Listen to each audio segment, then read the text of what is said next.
السلام عليكم ورحمة الله وبركاته. الحمد لله رب العالمين والصلاة والسلام على رسوله الكريم أما بعد. সুপ্রিয় দর্শক ও শ্রোতা মণ্ডলী, বিশ্বের যে যেখান থেকে আমাদের এই প্রোগ্রাম দেখছেন ও শুনছেন, সবাইকে আমার আন্তরিক সালাম, শুভেচ্ছা ও অভিনন্দন। সুপ্রিয় দিন দরদি ভাই ও বোনেরা, একটি অত্যাবশ্যকীয় প্রশ্নের উত্তর নিয়ে আজ আমি আপনাদের সম্মুখে উপস্থিত হয়েছি।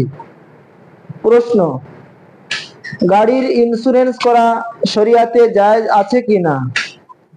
উত্তর: গাড়ির ইন্স্যুরেন্স করা শরিয়াতে জায়েজ নাই। কারণ ইন্স্যুরেন্স বা বীমা এক ধরনের সুদ, এবং সুদের লেনদেন শরিয়াতে জায়েজ নাই। তবে হ্যাঁ, যদি ইন্স্যুরেন্স করা সরকারিভাবে বাধ্যতামূলক হয়, তবে সেক্ষেত্রে অন্তরে ইন্স্যুরেন্স এর প্রতি ঘৃণা রেখে ইন্স্যুরেন্স করার অবকাশ রয়েছে।